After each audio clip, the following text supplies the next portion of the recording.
മന്ത്രവാദത്തിന്റെ പേരിൽ 14കാരനെ പീഡിപ്പിച്ച മതപഠന അധ്യാപകന് 17 വർഷം തടവ്. മന്ത്രവാദ ചികിത്സയുടെ പേരിൽ 14കാരനെ പ്രകൃതിവിരുദ്ധ പീഡനത്തിനിരയാക്കിയ മതപഠന അധ്യാപകനെ മഞ്ചേരി പോക്സോ കോടതി 17 വർഷം കഠിന തടവിന് ശിക്ഷിച്ചു. കൂടാതെ 2,50,000 രൂപ പിഴയും വിധിച്ചു. കുട്ടി നിരന്തരം പള്ളിയിൽ നമസ്കാരത്തിനായി പോകുന്നതിനിടെയാണ് പ്രതി പരിചയപ്പെടുന്നത്. തുടർന്ന് കുട്ടിയുടെ വിശ്വാസം നേടിയെടുത്ത് ഇയാൾ പീഡനം നടത്തുകയായിരുന്നു. കുട്ടിയുടെ സഹോദരിക്ക് മന്ത്രവാദ ചികിത്സ നടത്തുന്നതിന്റെ പേരിൽ പ്രതി വീട്ടിൽ വരികയും പ്രാർത്ഥനകൾ നടത്തുകയും ചെയ്തിരുന്നു.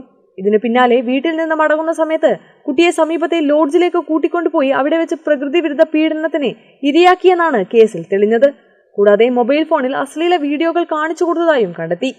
IPC 327 വകുപ്പ് പ്രകാരം 10 വർഷം കഠിന തടവും പോക്സോ ആക്ട് സെക്ഷൻ 10 പ്രകാരം 7 വർഷം കഠിന തടവും ശിക്ഷയായി വിധിച്ചു.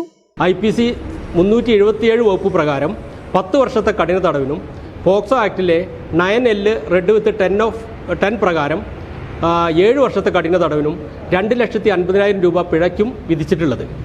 ഈ പ്രതി പിഴ അടയ്ക്കുന്ന പക്ഷം ഈ സംഖ്യ കുട്ടിക്ക് കൈമാറാനും കുട്ടിക്ക് അതിജീവിതനായ കുട്ടിക്ക് മതിയായ നഷ്ടപരിഹാരം കൊടുക്കാനും ബഹുമാനപ്പെട്ട കോടതി വിധിയിൽ പ്രത്യേകം നിർദ്ദേശിച്ചിട്ടുണ്ട്. കേരള വിഷൻ, വണ്ടൂർ.